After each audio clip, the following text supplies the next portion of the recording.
for Seahawks Central Radio, hosted by Corbin Smith. One of the best corner in the game. Your Seahawks, Super Bowl 48 champion. Street Magnus. Introducing the 2014 Super Bowl champion, the Seattle Seahawks. Welcome to Seattle, come to Century Link if you looking to battle. Time to face the music, let them know the Hawks back. Talk smack, Sherman in your face will make you stop that. Number one corner on the field, shut them down. Your team went on the road, yeah, in another town. Seattle, baby, ain't no messing with the blue and green. You can ask the 49ers, go and ask New Orleans. Defenses try to stomp on it. Execute, get juked by Marshawn Lynch. Cutting through the middle, spin move by little defenders who try to fiddle if battle, triple tackle, too much of hassle. Back, Russell Wilson, best QB after Matt. Best record in the league, yeah, that's a fact. Tied with the Broncos, put it into that. Super Bowl champs, 12th man, let's take. Welcome to Seahawks Central Radio. I'm Corbin Smith, Tad Hensinger, also in the studio. It's an exciting time here at Seahawks Central Radio. Our show is now going to be taking place on Monday nights. We're hoping to have several player interviews coming in upcoming weeks. Several of you have tweeted us about certain players that you want on the air. Obviously, we have certain guys that are going to be tougher to nab than other players. I guess nag would be a good word, Tad. Yeah, it's always a delicate situation trying to get players because you don't really want to, you don't want to be too forceful because, these guys are busy. They got plenty of stuff on their plates, The way we see it kind of is if they give us an interview, they're gracing us with their presence, really, Corb. Yep, and everybody said, we really enjoyed the Kevin Pierre-Louis interview, so we'd like to see some more guys in the air, and certainly you and I both would like to see that happen, and we're hoping that changing our time to Monday nights, it's going to help us with interviews. It'll also help us out with having analysis for games, which are only really a month away from taking place. Preseason action, training camp, so really the games are getting closer and closer as we speak. Anyway, Tad, a lot going on for the Seahawks this week. The most interesting story actually has to do with attending practices. The Seattle Seahawks sent out training camp tickets on sale the other day. I believe it was last Thursday that they put them on sale, and they literally lasted 45 minutes. That's how long it took for them to sell out. Now, Tad, should not have been surprising to anyone that has been around this football team. Seattle they've always had a very rabid fan base. They're coming off first Super Bowl victory. It's really no surprise that fans want to see these guys back in action when training camp opens next month. And the Seahawks, they had 12 sessions open to the public, and they were only $7. You had to pay $7 for the team to take the bus and pick you up and then send you to the facility. They don't have parking at the actual facility for fans. It's a private facility. So $7 that's really cheap, and there's only a limited number available. I guess, Tad, this is my question with this whole situation. What is the typical NFL fan truly going to get out of attending a training camp session? What are your thoughts on that? Well, Corb, it's kind of a mixed bag in a sense because you've got a couple different type of people that, the way I see it, they're going to be attending these training camps. You've got the media, you've got just the people that are huge football fans, and then you've got kind of just the casual NFL fan. The media, they're there to get a story, they're there to get, report, to bring you the team storylines. You've got the football fans, and what the huge football fans that are real gurus, so to speak, when they look at the game, they're going to sit there, and what you're going to see is a lot of positional work. You're going to see positional work with, a certain position working with just those players, or maybe the receivers against the corners, for example. You're going to see a lot of that. You're not actually going to see a lot of scrimmaging until, if anybody that's played football can probably tell you that, practice is 80% positional drill, individual drill, and it's like 20% or less of actual teamwork. You don't really do that, so that's really not really the focus during training camp. So that's what you're going to see when you're there. Now, here's what I think a lot of a lot of people are going there. Yes, they want to see what's going on. But it's a behind-the-scenes kind of look, Corb. you got the chance to really kind of go in and see what happens during a practice, see what happens during training camp. The sort of that, most people don't get, and $7, why not? On top of that, Gorb, the way I see this too is, here, let's look at this scenario that I've thought about. You're just finishing watching training camp wrap up for the day. Players are leaving the field. Next thing you know, let's say that Richard Sherman or Russell Wilson walks on by you. You say, hey, would you mind giving me an autograph? They oblige you to give you an autograph. You have a 30-second conversation. They go on their way. You go on your way. That fan's day is probably made. Their week is made. Maybe their year is made. That's a big draw. It's, I think, what a lot of people go for on top of they just like, they like to see football. And you mentioned that Seattle this is a rabid fan base. You're going to get people going to training camp no matter what, but let's look at the Jacksonville Jaguars or the Pastors, for instance. You can guarantee that training camp tickets for the Jaguars did not sell out in 45 minutes. So that's kind of what I see. Is you're going to see a lot of positional work. You're going to see some team aspects of it, but you're going to have a lot of people there. They're just there to soak it all in, to see what they haven't seen before, and have that opportunity, maybe that rare chance to get an autograph with a player and maybe have a brief conversation with Corb. Yeah, the way that I see it, Tad, is, for a beat writer like myself or a football junkie like you, this is paradise. Training camp is paradise. We can appreciate the work that's being put in on the field. We understand the drills that are taking place. We've probably done a lot of similar drills to what these guys did, even as high school players. But for the average fan, and this is just coming from a guy that I wouldn't get bored, but I can just sense that a typical fan is going to get bored very quickly at training camp. It's not going to be anything like a game atmosphere. And it goes back to what you were saying. These guys are doing drill work. They're working on conditioning. I mean, I can't think of anything more fun than to sit there and watch guys running gassers for 15, 20 minutes. I mean, that's just thrilling. But, the two of us would get a kick out of it because we are football junkies. But you're not going to be seeing these guys going all-out scrimmaging. There's not going to be all-out contact. From that standpoint, it's tough to understand why these tickets be in such high demand. But like you said, people want to see football. These sessions are going to be the first chance to do that in months. So I guess here's what my issue is. The fans that buy the tickets that really just want to see football, yeah, I'm glad that they're doing it. I'm glad they bought the ticket. Good for them. It's great for the fans to have a chance to see things go on behind the scenes. But the problem is that sports in general, professional sports, even college sports now, are being ruined by ticket scalpers. And you're starting to see this trend where scalpers are starting to come in and they're buying training camp tickets. I guarantee in that 45-minute window, a good portion of those tickets that were sold are going to be resold for way more than what they were bought. Even if you bought them for $7 and then you turn around and sell them for $20, I mean, you made a good profit off of it. And it's become such a problem that, like I said, now we're going down this avenue. We have scalpers coming in trying to buy training camp tickets, and to me, that's scary.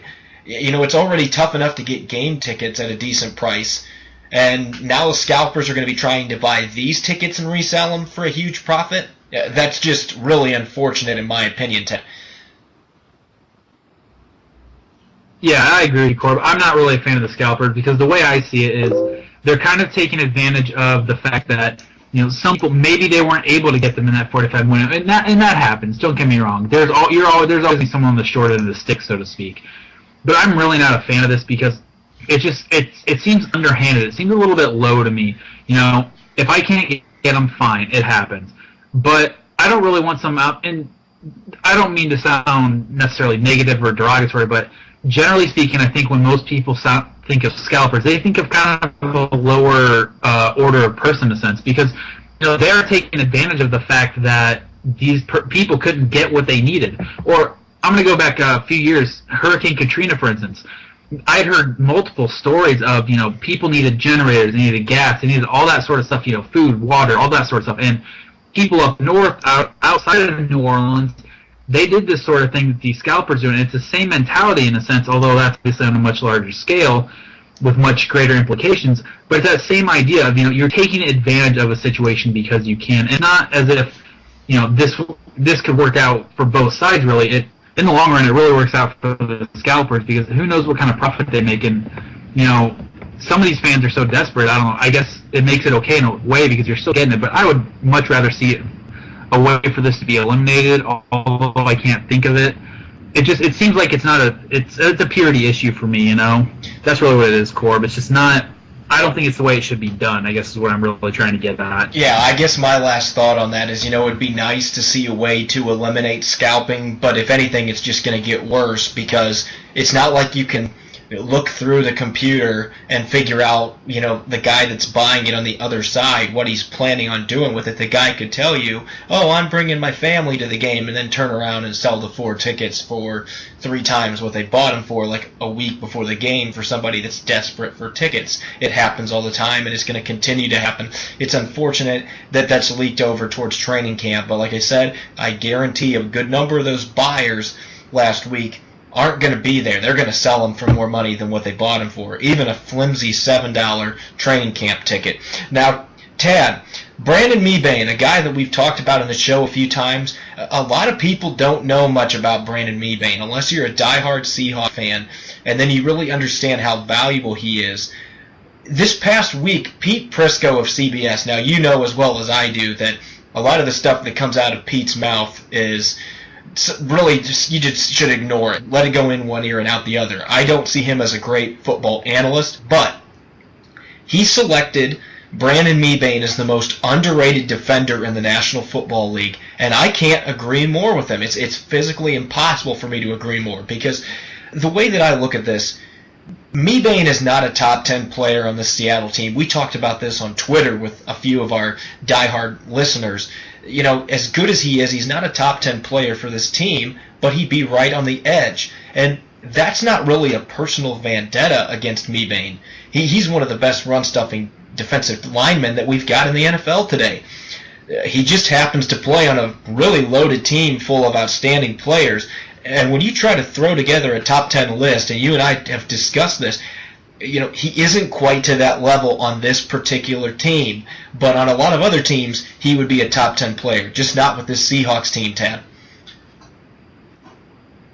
Yeah, and I think that's a key issue to note there, Corb. It's not that he's not very valuable to the Seahawks. It's just that you have guys at other positions that they're harder to replace. And here's where I want to go in that regard. I'm going to take Russell Wilson, the quarterback, in this instance, and kind of explain this. Russell Wilson, for example, he is the quarterback. In the NFL, and especially it's a more passing-driven league, more so than ever. And if I'm going to go back to let's go look at the Jacksonville Jaguars, the Buffalo Bills, teams like that, the Cleveland Browns. This is why Mebane on his own team is not necessarily a top 10 player because you have guys at a position like the quarterback that they account for more of what happens on the field on a snap-to-snap basis. A quarterback like Wilson, for example, he touches the ball on offense every single play unless it's a wildcat type of play. So you can't really put Mebane above him as far as importance. Now, as far as being a better player at his position, you might be able to. And this is why Mebane is so valuable to this team. Seattle generally, their overall philosophy on defense is a 3-4, which means you got the 3 linemen, the 4 linebackers. And for those of you that haven't played in this 3-4 or haven't really studied it much, to be a 3-4 defensive lineman, you've got to be pretty selfless. You're generally a bigger body. You're not quite as athletic maybe as some of the 4-3 defensive linemen. Your main job there is to basically sell your body, take up blocks, take hits, fill a gap, and you basically create the lanes for the secondary guys to come up with the blitz, the linebackers primarily come up with the blitz to make the tackles. Your job is to keep those guys behind you clean so they can really make the tackle. We talked a little bit about this, Corp, throughout high school and stuff, that you and I each played in this system. We didn't really care for it that much because we were both linemen, but it's a good system if it works, and it really works with a guy like Mebane. This is why he's so important, so underrated.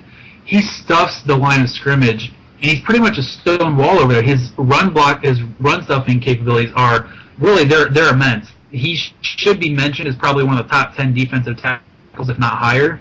But because of the system he plays in, as I said, it's really selfless. This is a guy that, he does what he does, and he doesn't get a lot of splash plays. He doesn't get a lot of sacks. He doesn't get a lot of big hits for losses or anything like that. And so that's why he goes under the radar, and a lot of defensive tackles do. And by the same token, a lot of offensive tackles go under the radar because of this, because the line positions in the NFL, Corb, they're not glory positions. And so you're going to see a guy like Mebane who he could, let's say, I don't think he is. I think a guy like J.J. Watt's probably a little better, and there's a couple others more high profile too. But a guy like Mebane, you can't undersell his value.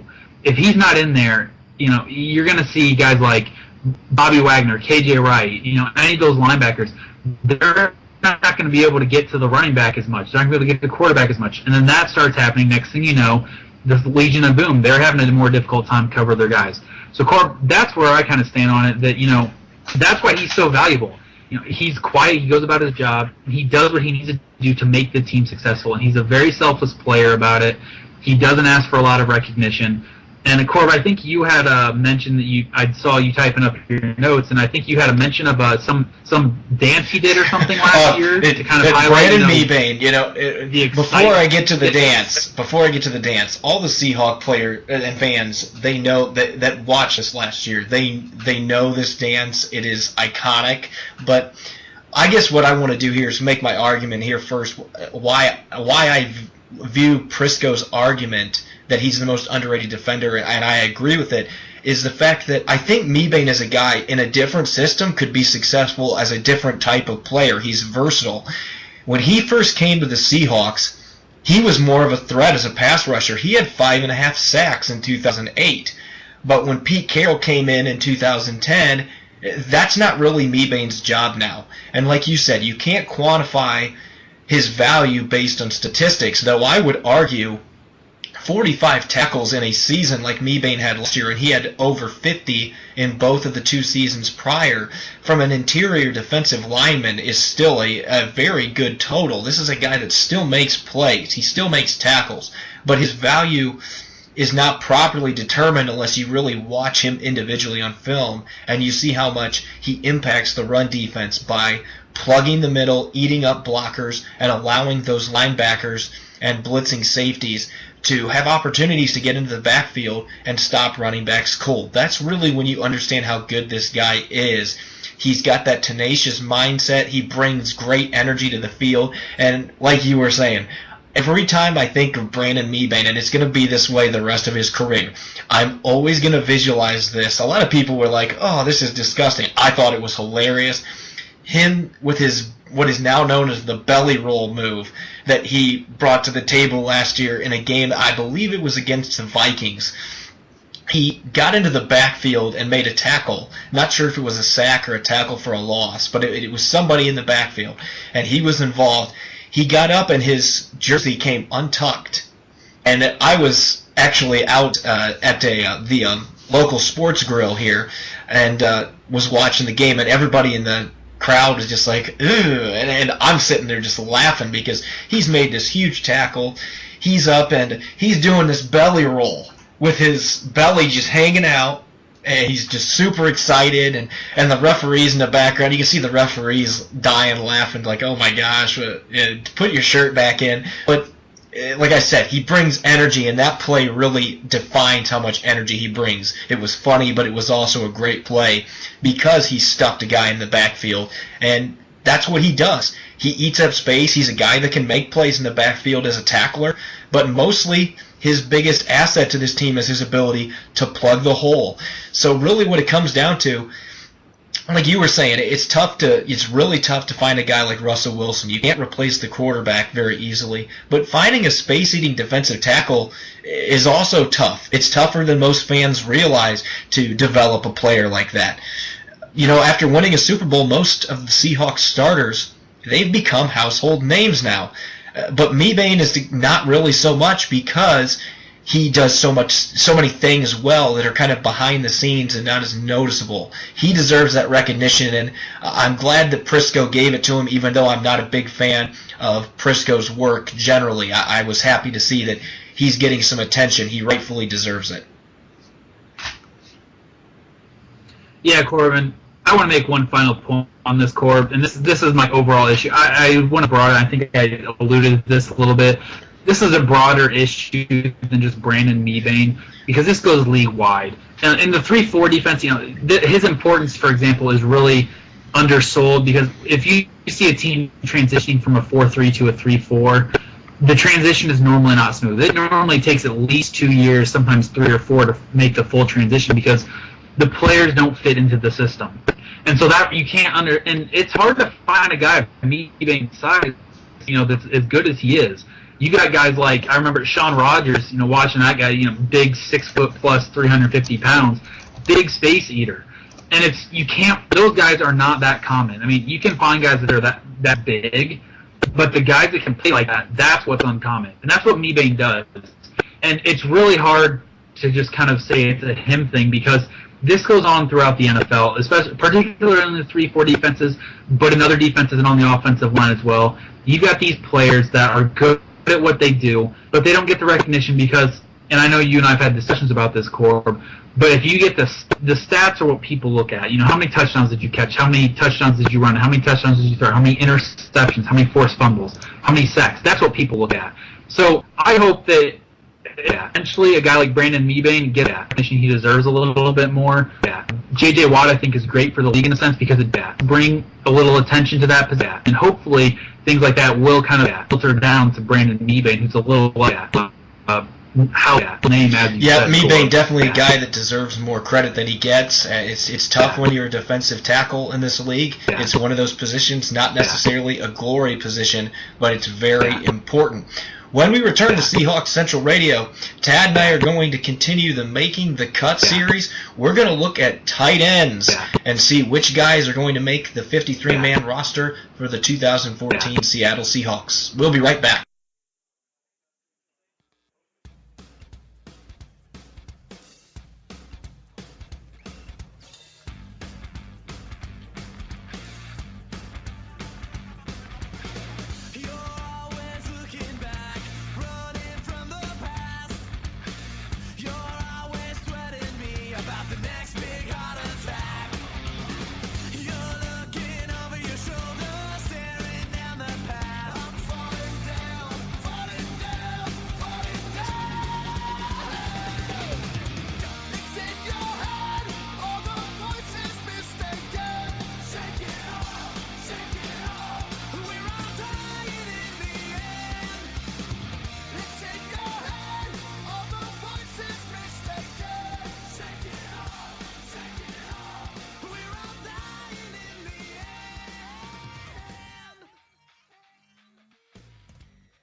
And we're back, Seahawks Central Radio. Corbin Smith alongside Tad Hensinger. We just had the opportunity to discuss Brandon Mebane and the impact that he has on the Seattle Seahawks defense. He's an unheralded player that doesn't get the recognition that he deserves. But hopefully with the article that came out from Pete Prisco and some of the other big-time football writers that have been discussing Mebane's impact, he'll become more of a household name across the league as we enter the 2014 season. Now, the last couple of weeks, we've been starting up our Making the Cut series, Tad, and we've had a chance to look at backup quarterbacks. We've had a chance to look at running backs and fullbacks. We've had a chance to look at corners and safeties. This week, we're going to look at two different positions. We're going to be covering the tight end position here first, and then later in the show, we'll be talking about outside linebackers, which is a pretty crowded area with only a few spaces remaining to make the roster. Tight end seems a little more cut and dry in my book. It was the second weakest position, in my opinion, on Seattle's roster last year, and honestly, if the O-line had been healthy, I would have said it was the weakest link, to be honest. The team really didn't do anything to upgrade the position either. They didn't draft a tight end. They didn't sign anybody in free agency. There were rumors they were going to go after Finley, but then they decided we're going to get out of this. We don't want to sign Jermichael Finley. So, the position hasn't been upgraded, though I do think Luke Wilson has great potential as a receiving threat to be a guy that can really stretch the field. He had 20 receptions for 270 yards and a TD as a rookie last year.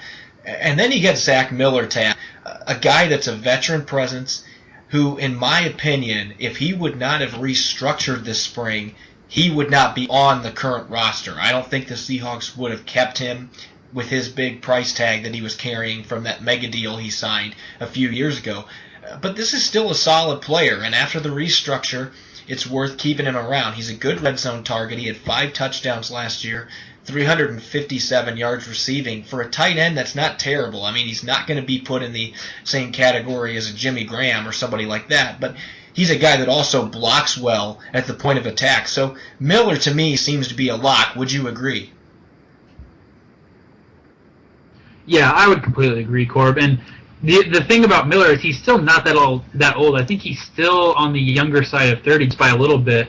So, but the thing about Miller is you kind of at this point, and this is a good and bad thing, you know what you're going to get with him. And in Seattle's current system, if he gets up to 700 receiving yards, that's going to be outstanding production for the tight end position. I don't necessarily know that's going to happen. His real value, in my opinion, is the veteran presence he brings and the blocking that he brings, and the fact that he's able to actually be a blocker. You get a lot of tight ends coming out of college now, and a lot of them are standing up a lot more, so they don't really have those inline skills that they need to block. And that's why I think he's definitely a lock. He's probably their best tight end, hands down, at this point. And when he came over from Oakland, I think it was a few years ago, in that big deal.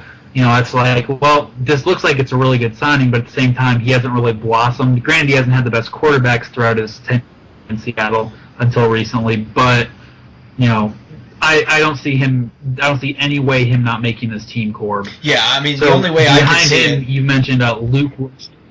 The way that I see it. Go ahead, Corb. Go ahead. The way that I see it, you've got Wilson, you've got Miller. To me, those are your two safe bets. I think Luke Wilson is going to be the second tight end because of his ability to stretch the field. This is a guy that you can send on vertical routes, and he can beat corners. He can beat safeties. He can get behind the defense. He showed that late in the season. He really didn't impact games much early in his rookie year, but as the year progressed, he really became a guy that the Seahawks and Russell Wilson really like to have out there because of his ability to spread the defense. And that's something that Zach Miller doesn't bring to the table. He's not going to outrun defenders. He's not going to beat people deep, but he's a good, reliable, short yardage, possession receiving tight end. And it's not a bad thing to have a guy like that, especially when he can block like Miller can.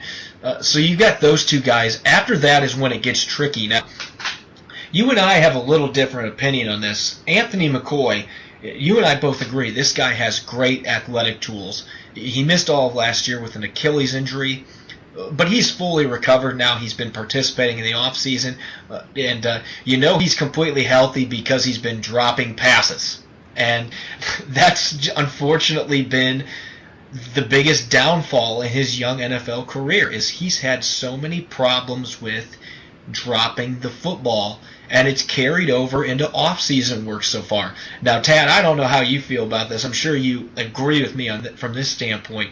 Having great athleticism is a great thing, but it's only going to help you so much if you can't consistently catch the football. If you're a defensive guy, that's one thing, but if you're an offensive player, I don't care how athletic you are, how high you can jump, how fast you are.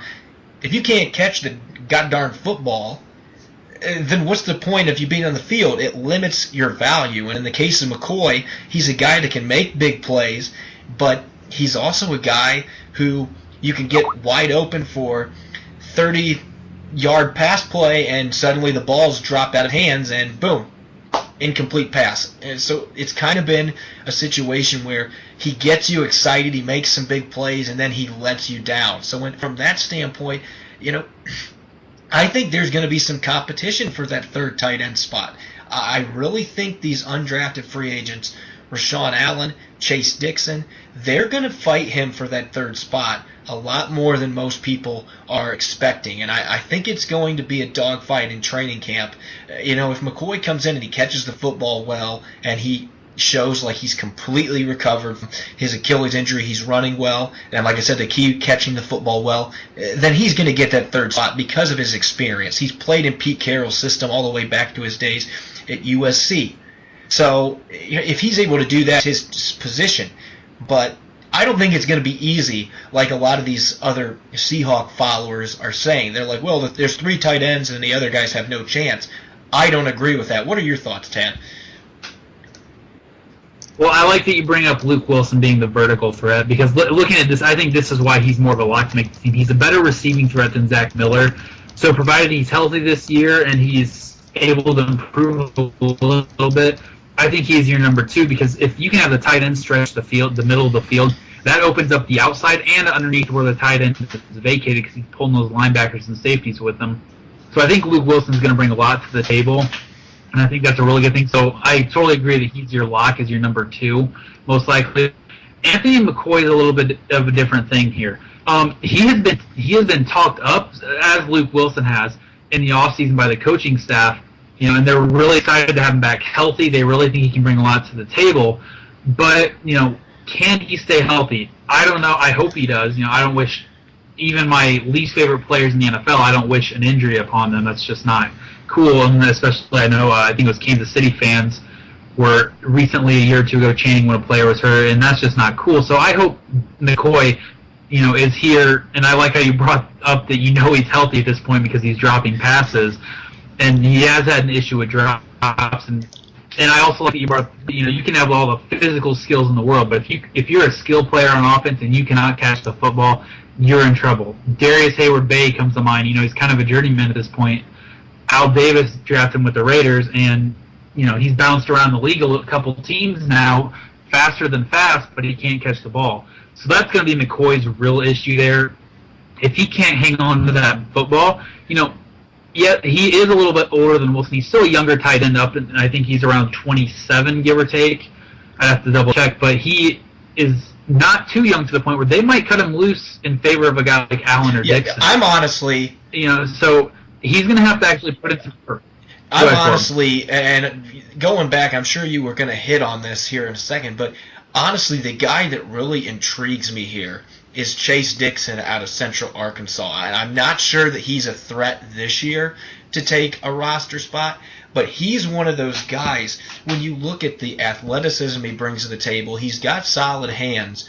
I think he's going to have to get a lot stronger to be an NFL tight end, but he could be a guy that hopefully you can waive him and nobody else signs him, and then you can put him on your practice squad because, man, being able to redshirt him a year would be a huge asset in the future to the Seahawks. I think he's a guy, if they could do that with him, he could come to camp next year with maybe 20, 25 more pounds on him, still running well and catching the football, and suddenly you've got a guy that you could develop as an undrafted tight end that becomes a big part of your offensive game plan, and I think that's something Seattle could look at.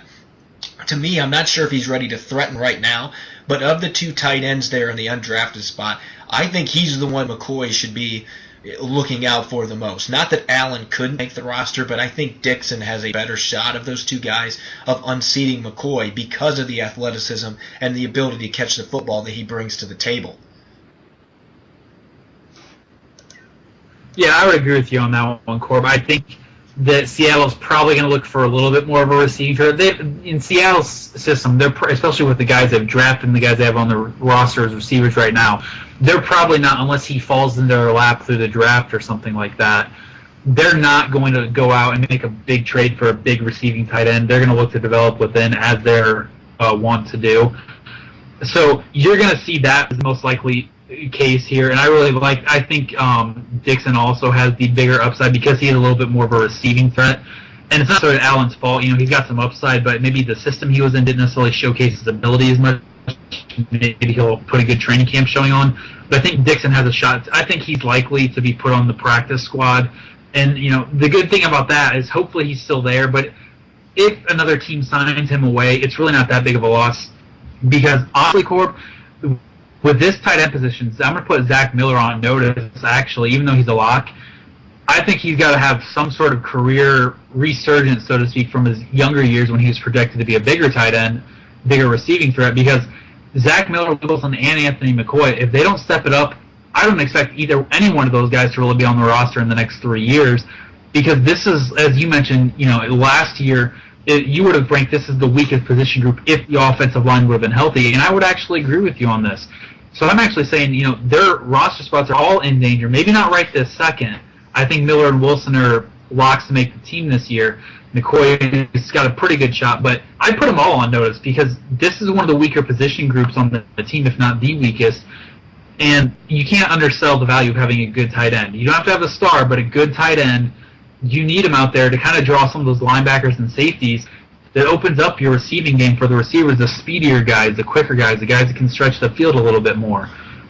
And so that's why I really think that, if a guy like Dixon can be on the practice squad, bulk up a little bit while developing his receiving skills, or maybe Wilson will do this.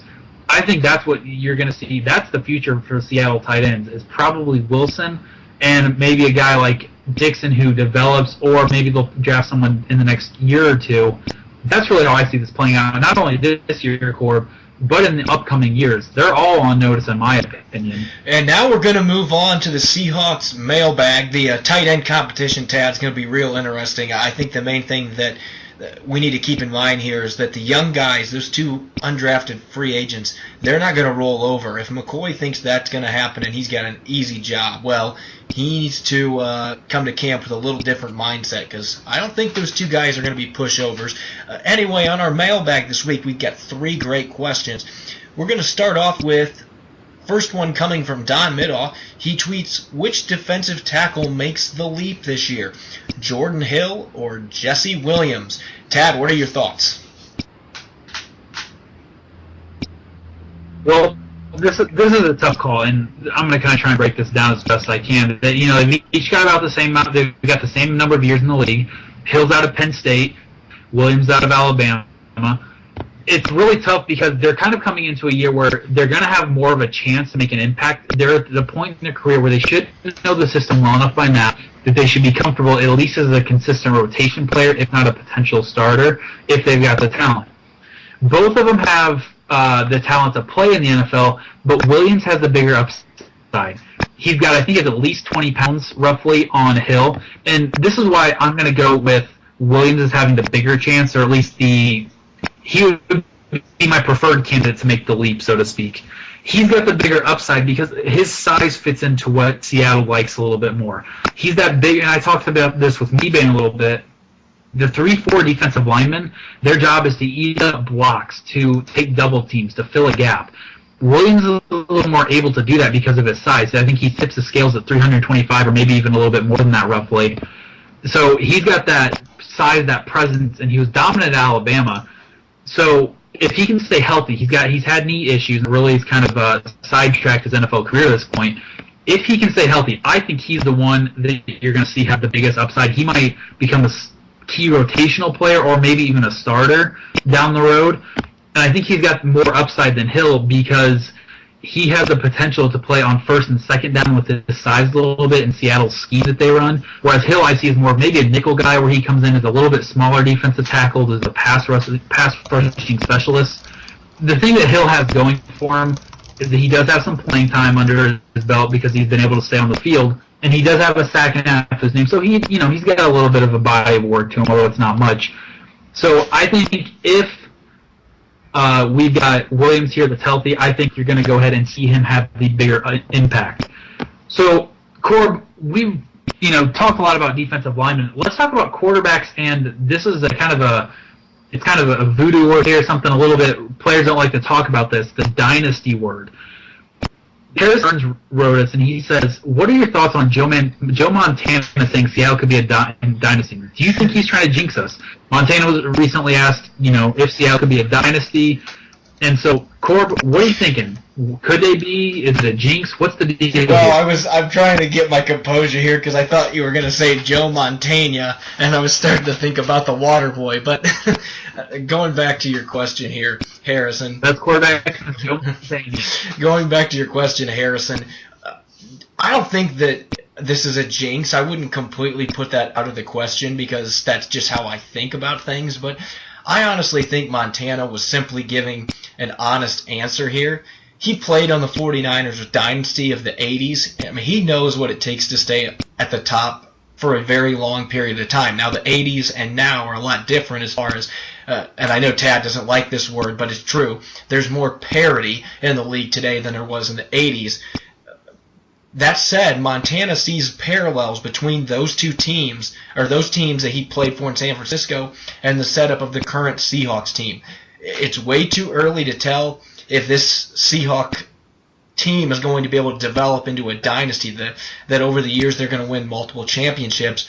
But it's always great to see a Hall of Famer, especially a guy who played for a bitter rival like the 49ers, make such remarks. To me, you got to take what he said, kind of, it's his honest remark. He was just answering the question, and I don't necessarily think that there is a jinx here to worry about if you're the Seahawks. I think he was just answering the question, and he honestly sees a team that has that kind of potential. Wrapping up the mailbag here. Miguel Cordero tweets, Cliff Averill was a slick signing last year. What are the chances Seattle brings him back next year? Tad, I have some feedback on this question, but we'll start with you. What are your thoughts on Cliff Averill returning next season? Well, Corbin, when I get done here, I'll give all the 12s out there an actual percentage of what I'm thinking. It all really depends on this year. Averill is, he's a key piece to Seattle's defense, but at the same time, you never know what's going to happen. Let's say that Bruce Irvin comes in after his hip surgery, comes back great, everything's working. Let's say he has 12 sacks this year. You might see Seattle a little bit more likely to keep a guy like Bruce Irvin compared to Averill. On the other hand, if a guy like Irvin or KJ Wright has an off year or something, with contracts coming up especially, you're going to see them a little more inclined to keep Averill because he's been a consistent player. And throughout his career, he has been relatively consistent. He's either gotten to the quarterback or he's gotten pressure on the quarterback, which you don't have to put a quarterback on the ground to be an effective pass rusher. If you can disrupt that timing, that's huge. So I think it's going to be difficult to let him walk no matter what happens this upcoming season or to re-sign him. It's going to be a tough call. And I want to say the chances are good, but I'm actually going to temper that a little bit because of the following.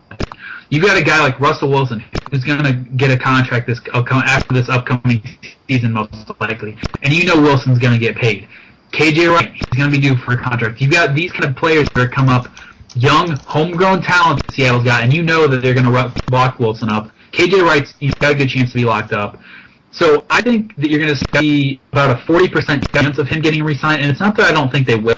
But I'm taking the other contract concerns in here. You've got contracts this year, the big ones, and then you got the ones going to be handed out next year. And I just don't know if they're going to have enough money for Averill for his value, and I think that value will be high enough that they're going to have to let him walk because they're just not going to have the cap space to keep him. Corb, what are you thinking on it? Well, just some quick thoughts here because you've covered a lot of the stuff that I've said, but really to me, I actually think he might be the most critical free agent that they have to sign. You have to remember Wilson is not a free agent. Now, obviously, they are going to restructure his deal. It's going to happen next year because he needs to get paid, but you could sign Averill to a 4 or 5 year deal, and he's still going to be playing at a high level for the life of the contract unless there's an injury there, because he's still a relatively young player. And the Seahawks, they've got that great secondary, but it's still imperative to have great pass rushers who can pin their ears back and chase down the QB. You got to have that in this league. You keep Averill along with Bennett, who was re-signed a few months ago.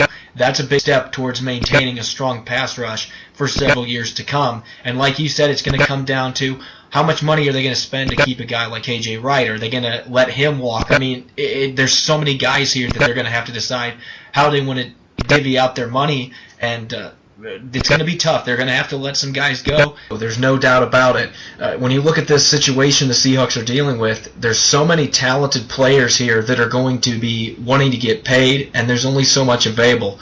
The Seahawks front office is going to have to look at guys like Averill and KJ Wright and Malcolm Smith. They're going to have to weigh each player against one another and decide which guys are we going to pay and which guys are we going to let go. Keeping all of them is not going to be an option. I would prioritize Averill before some of these other guys because of his pass rushing ability, but at the end of the day, if the market is higher than what the Seahawks can pay elsewhere, they probably won't be able to keep him.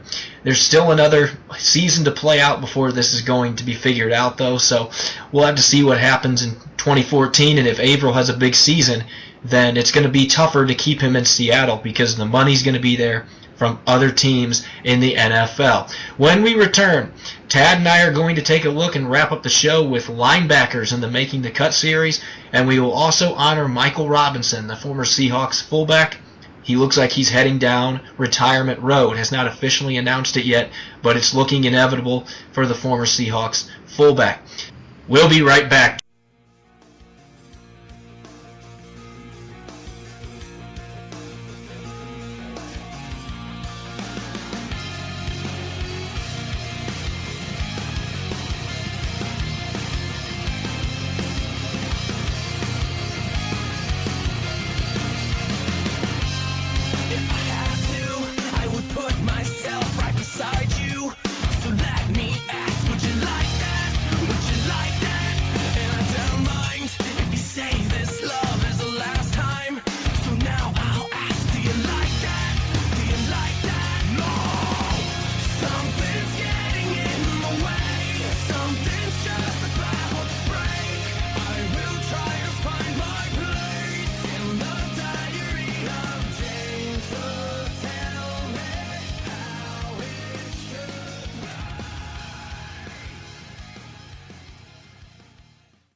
And welcome back to Seahawks Central Radio. Corbin Smith, Tad Hensinger in the studio.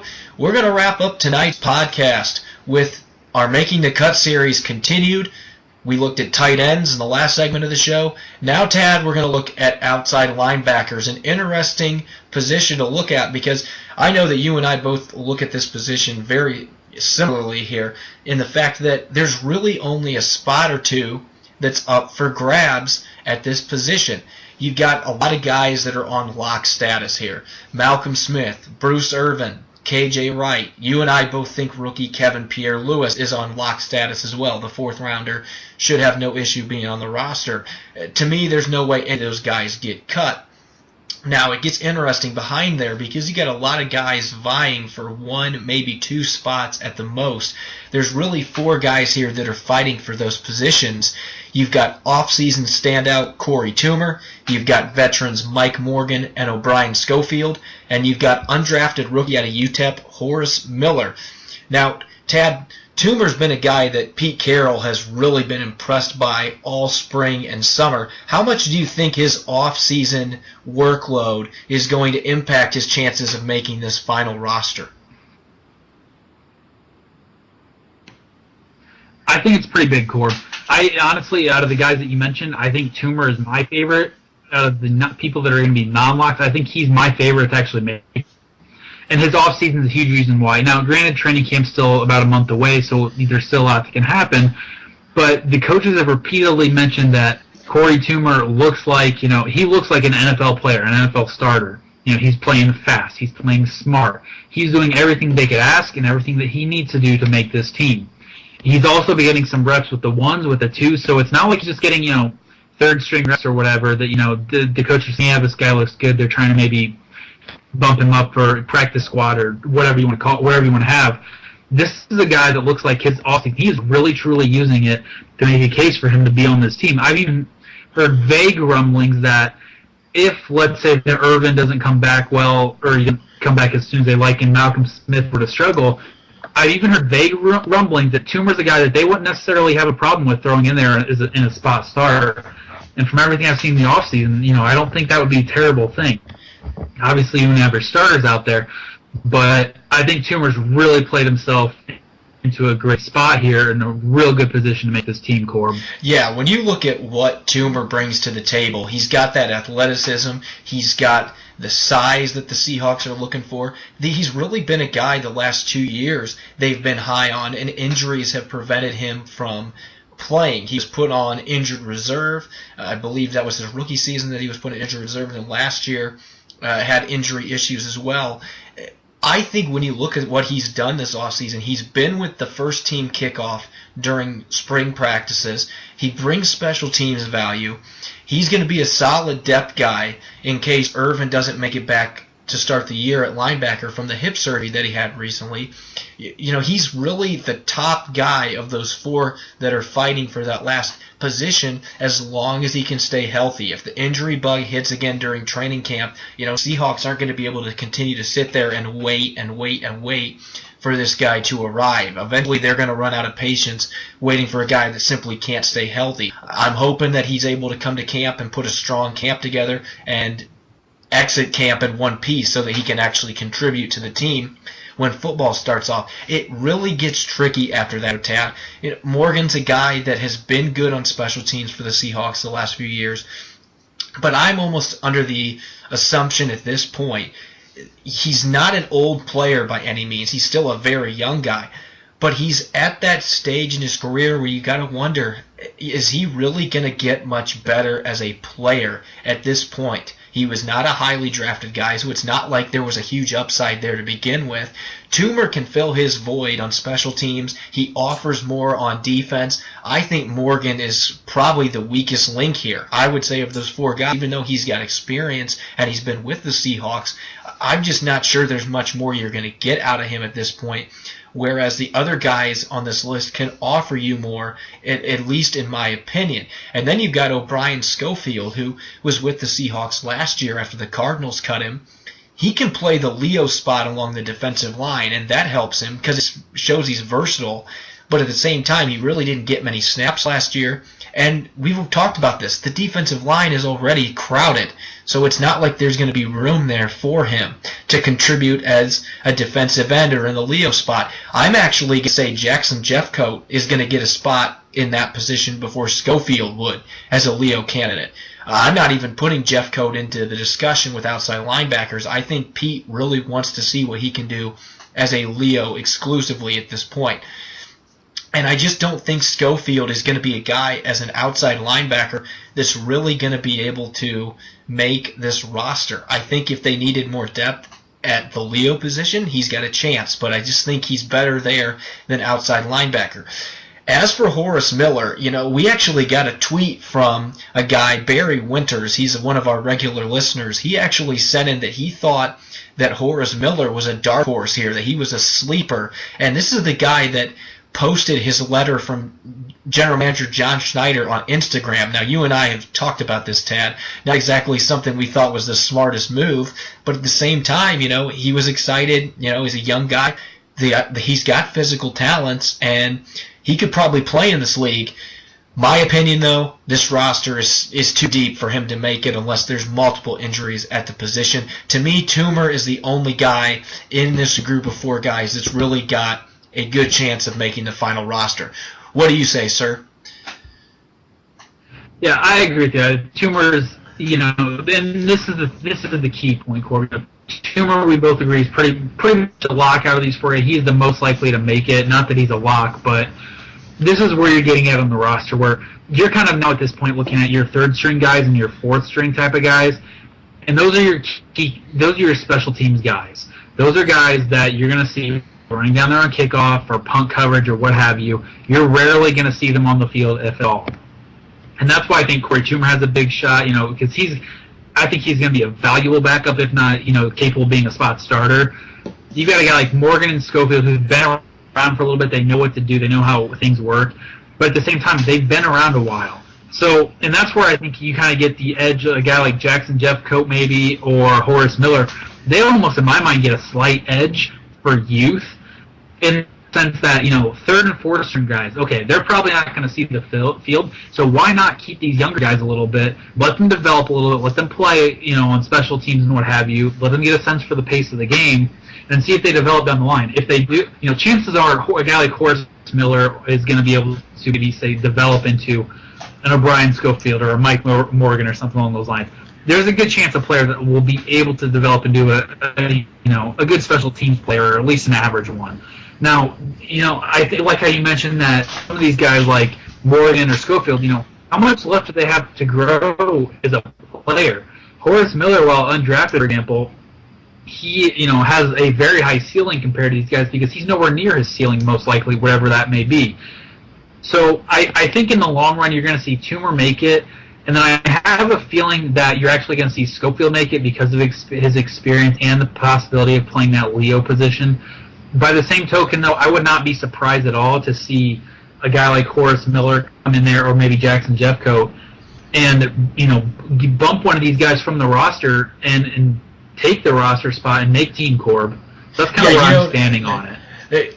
I actually, the more I think about it, the film that I've watched, to me, Horace Miller is a project, but he's a very enticing project. When you look at the physical skills and how he projects on game film from college, he's a guy that you think about the upside factor, and it really is enticing. And sometimes that can be dangerous, but like you said, would you rather keep a guy like, say, a Morgan that probably doesn't have much better that he's going to get at this point, and he's going to be your third or fourth string guy, or bring a guy like Horace Miller in to get some experience under the starters, and then if you really hit the hammer on the nail here, you get a guy that actually could be a starter at some point because of the physical attributes that he brings to the table. I think you always go with that younger guy unless there's character issues there.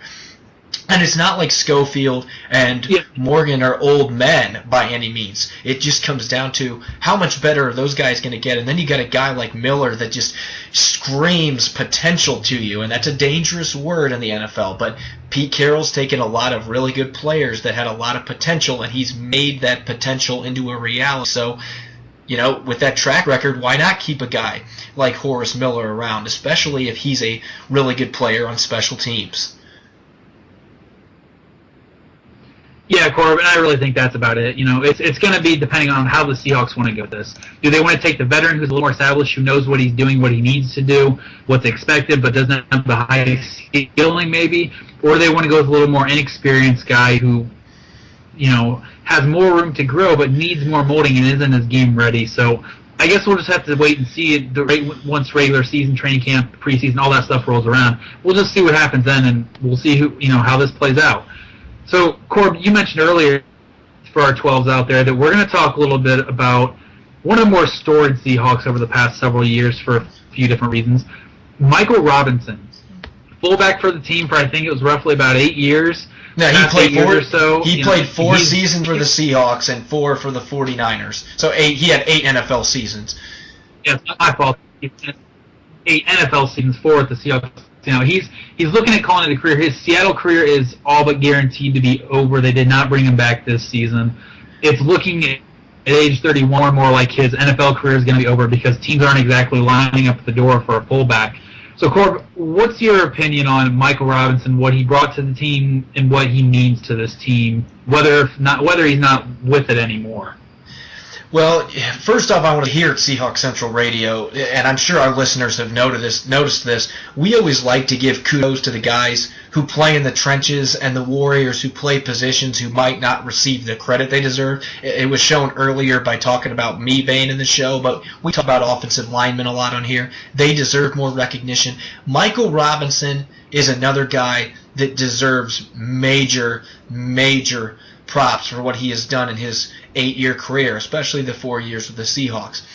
Now, some would say, well, he's only played 8 seasons in the NFL. Here's the thing. The average is 4 years in the NFL for a player. So I'd say that's pretty impressive for a fullback. But it's even more impressive when you consider the fact Robinson played quarterback at Penn State in college. He had to completely reinvent himself to have a shot at making it in the National Football League. He was a 4th-round pick by the 49ers way back in 2006. They drafted him as a running back prospect. He was a guy they thought maybe we can develop him behind Frank Gore, and he can be a guy that can be kind of a change of pace type guy. He never made much of an impact there. He was not much of a threat as a running back. But here's what's crazy. He returned kickoffs for the 49ers during his 4 seasons. He wasn't the primary kick returner, but he had 1 year, I believe, he returned 18 kickoffs. Now, you want to talk about versatility. He was a quarterback, then he became a running back, then he was a kick returner. Then when the Seahawks pick him up as a free agent in 2010, Pete Carroll says, "You're a fullback, buddy. We're going to put you at fullback," because they really liked the leadership he brought to the table. Now, Robinson doesn't have the stats that you look for, but he's a fullback. And in the modern NFL, you're lucky to get a handful of carries in a season if you play that position. Most of the time, he was getting anywhere from 8 to 12 carries a year. He was a guy that's going to be used for short yardage. But he really developed into a great run blocker. I think his greatest assets, though, were his ability to play on special teams, which is what we talked about with the fullbacks last week. It's important to play special teams if you're a fullback in the NFL, or else what's the point in keeping you? And to me, his biggest thing he brought was his leadership. He really was a guy that the fans grew to love because he had the Real Rob report that he started, where you could get a point of view, a perspective from the players. It really allowed the fans to see a different point of view from their players. And he really was a guy that young players followed in the locker room. Needless to say, him leaving Seattle, he's going to be revered for both his on-field play and his personality off the field. He's a guy that's going to be an icon in Seahawk lore for years to come. Even though he was a fullback for only 4 years with his team, he's a guy that, he really has a special place in a lot of Seattle fans' hearts. Yeah, Corbin, I really agree with you, and I like that you said he's got a place in the fans' hearts, and that's really what's unique about him and several other players throughout Seahawks history. They're fan favorites. We've talked a little bit about this in these podcasts, especially. The fullback position doesn't get a lot of love, so I guarantee if you go outside of Seattle, you're probably going to have, you could ask, hey, do you know who Michael Robinson is? And they're going to say, who? People are going to have no clue. But as a Seahawk, he's really a true professional in my mind. quarterback in college, running back when he gets drafted, moves to fullback, he throws in some kick returns. This is the kind of guy that you don't see super often in today's NFL. They're willing to truly do whatever it takes to help that team win. You hear that line a lot. I care about the team. I want to do what the team needs me to do to win. But this is a different case. You have and the 49ers, were part of this, so I'll give them a little credit on this one. But that really speaks to Michael Robinson's character and he means to the NFL in a sense. The fact that he's willing to change positions, to just do whatever it takes to win, I think that's in a sense going to be his biggest legacy as a player, in my opinion, because you don't see that in the NFL that much. Let's look at Tim Tebow for just a brief second. Not the best quarterback. keep Tebow comments minimal. Yeah, but this is a guy that people said that hey, if he changes position, he might have an NFL career. Did he do that? No. Now he's an SEC analyst for the T Network. Robinson, on the other hand, clearly did that. He went ahead and switched multiple, not once, not twice, like 3 times, multiple times here. Because I'm throwing in the kick returner aspect of it there too. You got things like the Real Rob Report. Not all players do that, but I think that's a really wonderful way to endear yourself with fans, and that's what he did.